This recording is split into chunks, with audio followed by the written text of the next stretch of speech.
आज की कहानी का शीर्षक है आईने के पीछे की सच्चाई। पुराने घरों में एक अजीब सी खामोशी होती है, ऐसी खामोशी जो बोलती नहीं लेकिन देखती जरूर है। ये कहानी है अदिति की। अदिति एक साधारण सी लड़की थी, शांत, समझदार और थोड़ी अकेली। माँ बाप के गुजर जाने के बाद वो शहर छोड़कर अपने नाना का पुराना घर संभालने आई थी। वही घर जिसे लोग अब भूतिया हवेली कहने लगे थे। घर बड़ा था लेकिन सूना।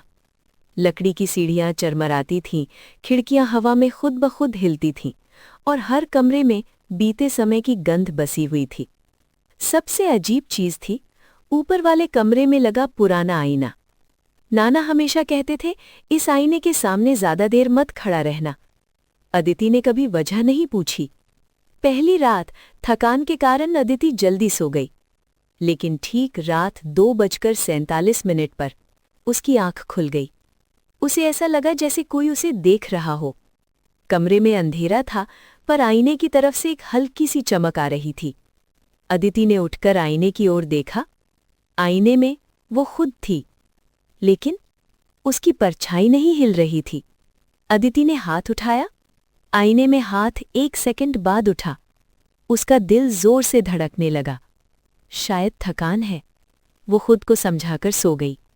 अगले कुछ दिनों में अजीब बातें होने लगीं। आईने में उसका चेहरा थोड़ा ज्यादा थका हुआ दिखता। कभी-कभी आईने वाली अदिति मुस्कुराती जब असली अदिति नहीं मुस्कुरा रही होती। और एक दिन आईने ने पहले पलक झपकाई। उस रात अदिति डर गई। उसने घर की सफाई करते हुए नाना की पुरानी डायरी ढूंढी।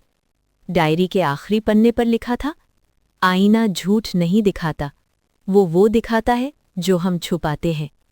और नीचे एक लाइन खून जैसे स्याही में, आईने के पीछे कोई है। डायरी पढ़ने के बाद अदिति को बीते सालों की बातें याद आने लगी। उसके माता पिता की मौत, एक सड़क हादसा। लेकिन सच में उस रात गाड़ी वो खुद चला रही थी। डर, गुस्से और झगड़े में उसने स्टीयरिंग छोड़ दिया था। उस हादसे के बाद उसने खुद को माफ नहीं किया। वो अपराध बोध, वो पछतावा, आईना वही सब दिखा रहा था। एक रात आईने से आवाज आई, कब तक मुझसे भागोगी? अदिति कांप गई। आईने में उसकी परछाई अब अलग दिख रही थी। आंखें काली, चेहरा सख्त। तुम मेरी वो शक्ल हो जिसे तुमने दबा दिया। आईने वाली अदिति बोली, तुम बाहर जी रही हो, मैं अंदर मर रही हूं। अचानक आईना फटने लगा।